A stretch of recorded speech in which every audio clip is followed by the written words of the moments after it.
Trimmer या कैंची का इस्तेमाल करके त्वचा के बिल्कुल करीब से नहीं बल्कि थोड़ा बाल छोड़कर काटें। बजट बहुत कम है, वे सोचते हैं कि बस जल्दी से किया और काम हो गया। इसमें अगर गुदा क्षेत्र के बैक्टीरिया हमारे जननांग क्षेत्र में चले जाते हैं तो ये इसलिए है ताकि प्रजनन के दौरान किसी भी घर्षण की वजह से हमारे जननांगों में कोई समस्या न हो।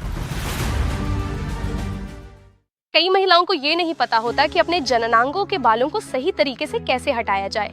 साथ ही उन्हें ये भी नहीं पता होता कि पैंटी का सही तरीके से इस्तेमाल कैसे करना है। तो डॉक्टरों का कहना है कि इसकी जानकारी न होने की वजह से ही जननांगों में कई समस्याएं होती हैं। तो इसे कैसे ठीक किया जाए, इस बारे में डॉक्टरों ने कुछ सलाह दी है, वही मैं इस वीडियो में शेयर करने वाली हूँ। चलिए वीडियो शुरू करते हैं। कई महिलाएं शेव करना पसंद करती हैं क्योंकि इसमें खर्चा बहुत कम होता है। वे सोचते हैं कि बस जल्दी से किया और काम खत्म, लेकिन इस तरह शेव करने से अगले ही दिन बाल उगने लगते हैं और जब वे उगते हैं तो बहुत खुजली होती है। कुछ लोग बहुत गहराई से शेव करते हैं। ऐसा करने पर क्या होता है, इससे त्वचा खराब हो सकती है, इससे इन्फेक्शन हो सकता है। कुछ लोगों को गर्मी की वजह से छाले भी हो जाते हैं। इसी तरह जब भी हम बाल हटाते हैं तो शेव करते समय हमें उसी दिशा में शेव करना चाहिए जिस दिशा में बाल उगे हों। लेकिन हम ऐसा नहीं करते क्योंकि हर बाल अलग अलग दिशा में उगता है, इसलिए हम जैसे मन आए वैसे ही शेव कर लेते हैं। कहा जाता है कि इस तरह शेव करने से बाल अंदर की तरफ उगने लगते हैं और उससे भी समस्या हो सकती है। तो शेविंग से होने वाली इन समस्याओं के कारण कोई भी डॉक्टर शेविंग को एक अच्छे तरीके के रूप में बढ़ावा नहीं देता है।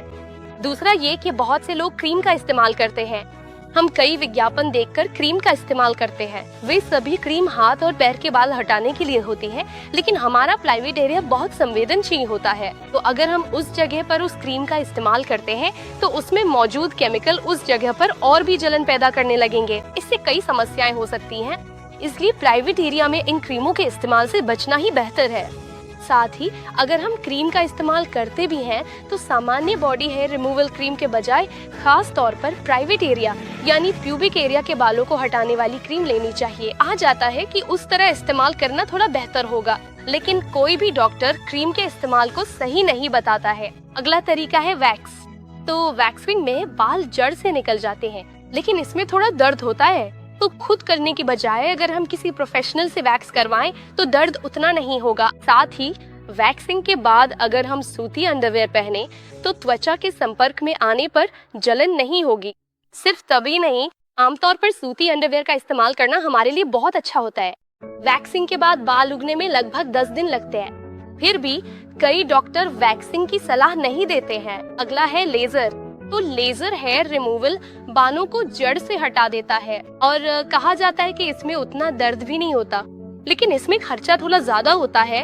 साथ ही इसके लिए कई सेटिंग्स की जरूरत होती है, इसलिए डॉक्टर लेजर से बाल हटाने को भी बहुत अच्छा नहीं मानते। तो फिर प्राइवेट एरिया के बाल कैसे हटाएं? इसके लिए पहले हमें ये जानना होगा कि वहाँ बाल क्यों होते हैं। प्राइवेट एरिया में बाल इसलिए होते हैं क्योंकि वहाँ एक निश्चित तापमान की जरूरत होती है। हमारे प्राइवेट एरिया के बाल तापमान बनाए रखने के लिए होते हैं। सिर्फ इतना ही नहीं, बाहर से कोई धूल या बैक्टीरिया अंदर न जा पाए, इसलिए सुरक्षा के लिए ये बाल होते हैं। साथ ही संबंध के दौरान घर्षण से अंगों में कोई समस्या न हो, इसलिए भी ये बाल होते हैं। ये बाल इन कई उद्देश्यों के लिए होते हैं। तो पीरियड्स के दौरान ये बाल ऐसे होते हैं कि पीरियड वहाँ टच होता है, हमें थोड़ा असहज महसूस होता है। महिलाओं को पीरियड्स के समय ये बाल बिल्कुल पसंद नहीं आते, इसीलिए पीरियड से एक हफ्ता पहले हम इन बालों को हटा देते हैं। लेकिन बालों का होना बहुत अच्छा है, तो क्या करें? डॉक्टर सलाह देते हैं कि बालों को हटाने के बजाय ट्रिम करना बेहतर है, इसलिए ट्रिमर या कैंची का इस्तेमाल सुरक्षित तरीके से करें। अगर वे साफ है तो त्वचा से थोड़ा छोड़कर ट्रिम या कट करना बहुत सुरक्षित है। तो अब तक आपने क्रीम इस्तेमाल की होगी, वैक्स किया होगा, शेव किया होगा, कई तरीके अपनाए होंगे। हो सकता है अब तक आपको कोई इन्फेक्शन ना हो, फिर भी इस तरह करने के बजाय बालों को थोड़ा छोड़कर ट्रिम करना ही बेहतर है।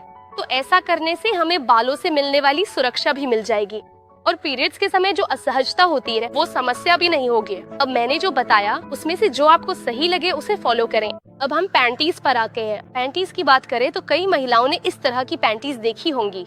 इस तरह की पैंटीज बहुतों ने इस्तेमाल नहीं की होगी, लेकिन डॉक्टर कहते हैं कि इस तरह के बजाय ट्रंक टाइप पहनना शरीर के लिए बहुत अच्छा है। और हमारे इनरवियर कॉटन मटेरियल के ही होने चाहिए ताकि हवा आती जाती रहे।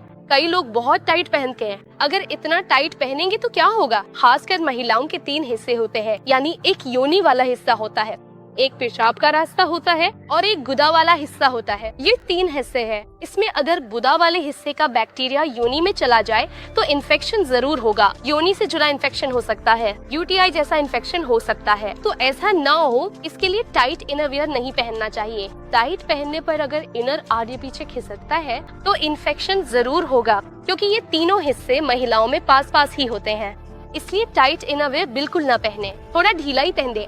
अगर आपका साइज 80 है तो 80 के बजाय 85 पहने, वही सबसे अच्छा है। और इसी तरह हमें इनर को दिन में 1 बार जरूर धोना चाहिए। धोते समय बहुत तेज डिटर्जेंट का इस्तेमाल ना करें। अगर तेज डिटर्जेंट इनर में रह गया तो दोबारा पहनने पर इन्फेक्शन हो सकता है। इसलिए तेज डिटर्जेंट के बजाय हल्का डिटर्जेंट इस्तेमाल करें। ये हमारे इनरवेयर के लिए बहुत अच्छा है। साथ ही धूप में सुखाकर ही तह करके रखें। धूप में सुखाने से ही सारे कीटाणु सूरज की रोशनी से मर जाते हैं। इसलिए इनरवियर धूप में सुखाएं और फिर रखें। कई लोग सोचते हैं कि हमें अपने अंगों को बहुत साफ रखना चाहिए। वे इंटीमेट वॉश से धोने की सोचते हैं और बाजार में मिलने वाले इंटीमेट वॉश इस्तेमाल करते हैं। लेकिन डॉक्टर कहते हैं कि हमारे अंग खुद को साफ करने में सक्षम है। उन्हें किसी इंटीमेट वॉश की जरूरत नहीं होती।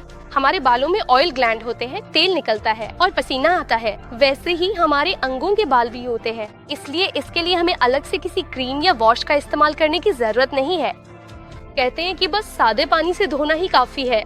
अगर आप अब तक कोई और वॉश इस्तेमाल कर रही थी तो कृपया उसे इस्तेमाल न करें, सिर्फ पानी से ही धोएं।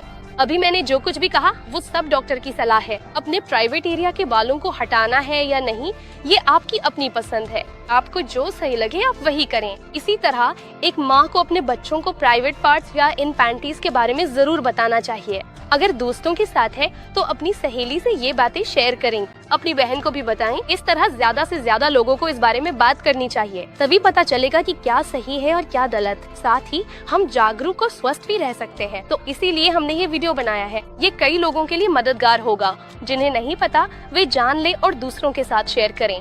महिलाओं की जागरूकता से जुड़े अगले वीडियो में आपसे मिलूंगी। Tata, bye bye.